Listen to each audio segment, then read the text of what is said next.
Bonjour à tous et bienvenue sur Déclic Numérique. Dans cette nouvelle vidéo, aujourd'hui nous allons parler de l'histogramme, un outil bien utile pour développer nos photos, mais également pour notre prise de vue. On y va.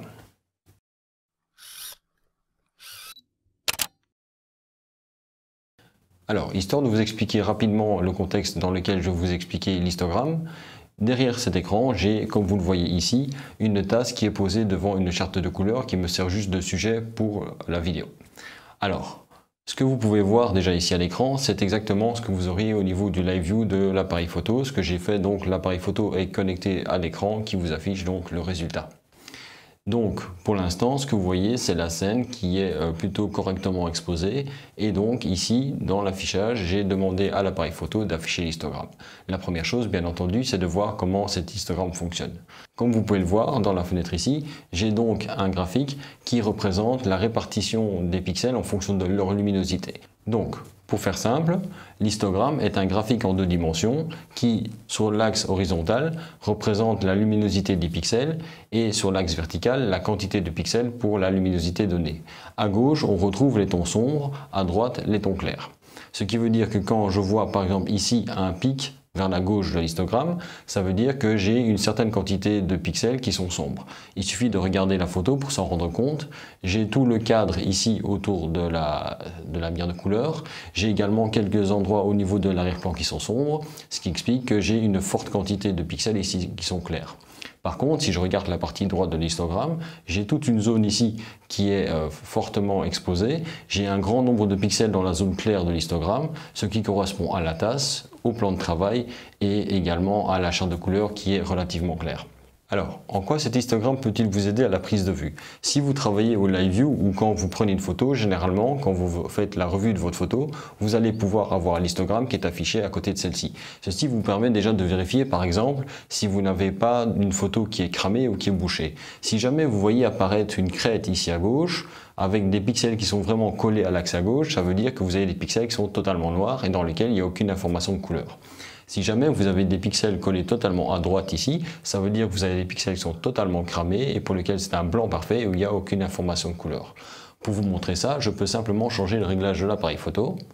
Donc ici, pour le test, je vais simplement changer l'exposition. Vous allez voir la valeur qui va changer ici. Vous voyez que là, j'assombris la photo et chaque fois que je recule d'un cran, vous voyez d'ailleurs que tout l'histogramme se déplace vers la gauche parce que l'ensemble de ma photo s'assombrit. Et vous voyez également ici maintenant que j'ai une crête sur le bord gauche, ce qui veut dire que dans la photo, qui représente entre autres les parties noires autour du cadre, j'ai des pixels qui sont totalement bouchés. Si en contrepartie maintenant j'augmente l'exposition, vous voyez que tout l'histogramme se décale vers la droite et donc ce qui va à un moment amener à avoir une crête sur le bord droit et donc des pixels qui sont totalement cramés et vous le voyez directement autour de l'image. Ces parties ici et les côtés derrière sont totalement cramés, idem pour les points qui sont là. Donc, dans ce cas-ci, je vais par exemple utiliser mon histogramme pour essayer de trouver la meilleure exposition.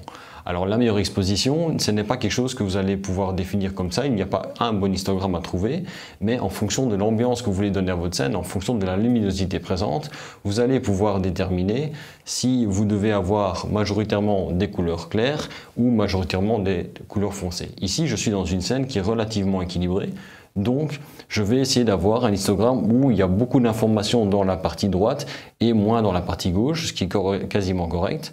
D'ailleurs, si vous voyez ici, j'ai l'information de mesure de l'appareil qui me dit que j'ai une mesure de +1. Ça veut dire que je suis un stop au-delà de l'exposition que lui me conseillerait.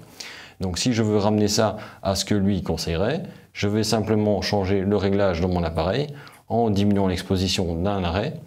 Et voilà la photo telle que l'appareil le verrait. Mais vous constatez dans ce cas-là que je n'ai strictement rien au niveau des lumières sur le côté. Or, dans ma charte ici, j'ai du blanc parfait. Donc si je veux vraiment obtenir le résultat tel qu'il devrait être, ce que je vais faire, c'est booster l'exposition pour avoir les premiers pixels qui viennent se mettre ici sur le bord, de manière à ce que mes blancs soient parfaitement blancs.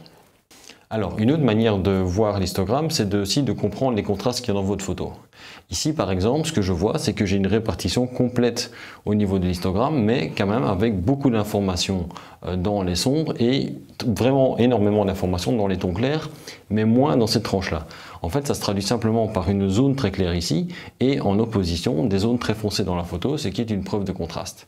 Dans le cas où j'aurai un histogramme qui serait beaucoup plus plat, comme vous allez pouvoir d'ailleurs le voir dans l'image que je montre ici, vous constatez que l'histogramme plat en fait montre une répartition parfaitement équilibrée de lumière dans la photo, ce qui est un histogramme correct pour une scène qui est globalement bien exposée. Si maintenant vous avez une scène qui est particulièrement contrastée avec beaucoup de couleurs très claires, beaucoup de couleurs très foncées, ce que vous allez avoir à ce moment-là, c'est une zone, un pic ici au niveau des couleurs sombres, vous allez avoir un pic au niveau des couleurs claires et quasiment aucune information dans la partie centrale, comme vous pouvez le voir sur la photo qui s'affiche maintenant. En contrepartie, si vous avez une photo qui est très peu contrastée, dans ce cas-là, vous allez généralement avoir une photo où vous avez peu d'informations dans les tons sombres, peu d'informations dans les tons clairs et la majeure partie des informations qui se trouvent dans la zone centrale, donc dans les tons moyens.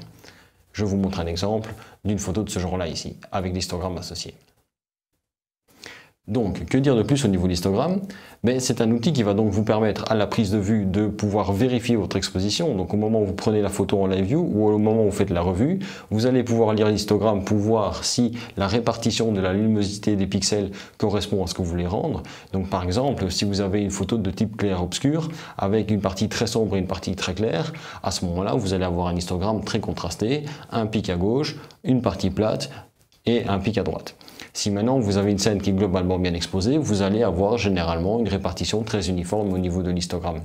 Si maintenant vous avez plutôt une photo qui est à la limite surexposée, donc une photo de type high key où toutes les photos sont très claires, vous n'allez pas trouver d'informations dans les basses lumières et vous allez avoir la majorité de l'information qui va se présenter là. Ça par exemple, je pourrais éventuellement le simuler ici en augmentant l'exposition.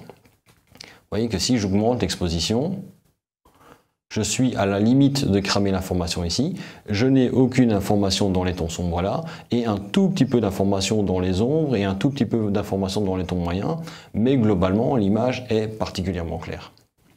En opposition à ça, si je suis dans une scène très sombre, je vais peut-être avoir un résultat qui va ressembler à quelque chose de ce genre-là.